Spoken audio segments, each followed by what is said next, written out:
Di video ini kita akan membahas notasi turunan dan konsep dasar turunan, mulai dari definisi matematik, ragam penulisan simbol, aturan diferensiasi, contoh perhitungan, sampai penerapannya dalam machine learning, computer vision, dan simulasi 3D.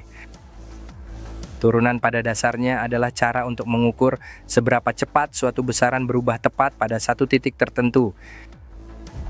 Kalau fungsi y bergantung pada x, turunan memberitahu kita seberapa cepat y berubah ketika x berubah sangat kecil. Secara matematik, ide ini ditulis sebagai limit dari rasio beda, yaitu perubahan pada fungsi dibagi perubahan pada variabel masukan.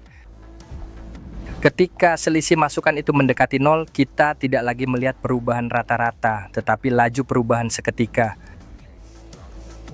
Secara intuitif, turunan menjawab pertanyaan sederhana, pada saat ini seberapa sensitif keluaran terhadap perubahan kecil pada masukan. Secara geometris, nilai turunan di sebuah titik sama dengan gradien garis singgung kurva di titik itu. Jika gradiennya positif, kurva sedang naik. Jika negatif, kurva sedang turun. Jika 0, titik itu bisa menjadi titik datar. Agar fungsi dapat diturunkan di suatu titik, limit dari kiri dan dari kanan harus sama-sama ada dan bernilai sama. Kalau syarat itu gagal, misalnya karena sudut tajam, loncatan, atau perilaku yang tidak mulus, maka turunan di titik itu tidak ada. Setelah memahami idenya, sekarang kita lihat bagaimana turunan ditulis dalam beberapa notasi yang berbeda. Notasi Leibniz ditulis seperti dI per dx. Bentuk ini sangat intuitif karena langsung menunjukkan variabel mana yang berubah terhadap variabel mana. Karena itu, notasi Leibniz sangat membantu saat mempelajari aturan rantai, diferensial, dan kalkulus multivariabel. Notasi Lagrange memakai tanda aksen, seperti F aksen X atau F2 aksen X untuk turunan tingkat lebih tinggi. Notasi ini efisien untuk fungsi satu variabel karena singkat dan sering dipakai di buku kalkulus dasar. Notasi Euler biasanya menuliskan operator turunan sebagai D, misalnya df atau d kuadrat f. Bentuk ini sering muncul saat turunan diperlakukan sebagai operator, misalnya dalam persamaan, diferensial, dan analisis sistem. Notasi Newton memakai titik di atas variabel, seperti x titik atau x2 titik untuk turunan terhadap waktu. Karena fokusnya pada waktu, notasi Newton sangat umum di fisika, mekanika, dan sistem dinamik. Jadi notasinya boleh berbeda, tetapi maknanya tetap sama. Kita sedang mengukur perubahan hanya dengan bahasa simbol yang disesuaikan dengan kebutuhan. Sekarang kita masuk ke aturan dasar diferensiasi yang paling sering dipakai saat menghitung turunan fungsi. Aturan pertama adalah power rule. Jika x pangkat n diturunkan, pangkatnya turun ke depan lalu dikurangi 1. Intuisi sederhananya adalah setiap pangkat membawa tingkat pertumbuhan yang bisa diukur secara sistematis. Kalau fungsi terdiri dari beberapa suku polinomial, kita bisa menurunkan setiap suku secara terpisah lalu menjumlahkan hasilnya. Aturan berikutnya adalah product rule yang dipakai saat dua fungsi saling dikalikan.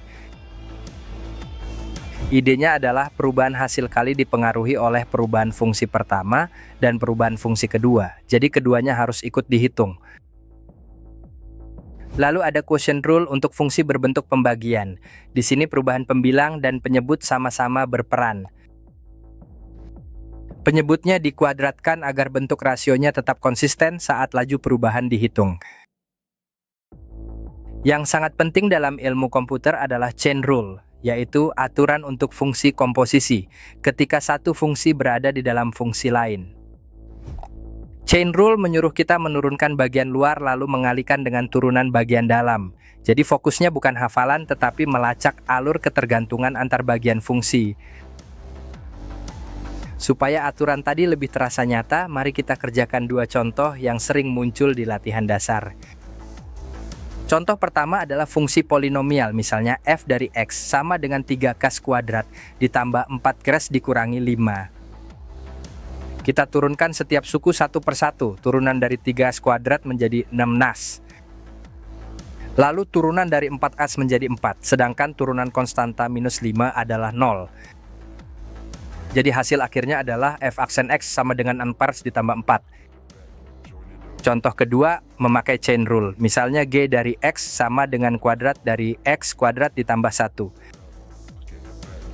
Di sini ada fungsi luar, yaitu kuadrat, dan fungsi dalam, yaitu X kuadrat ditambah 1.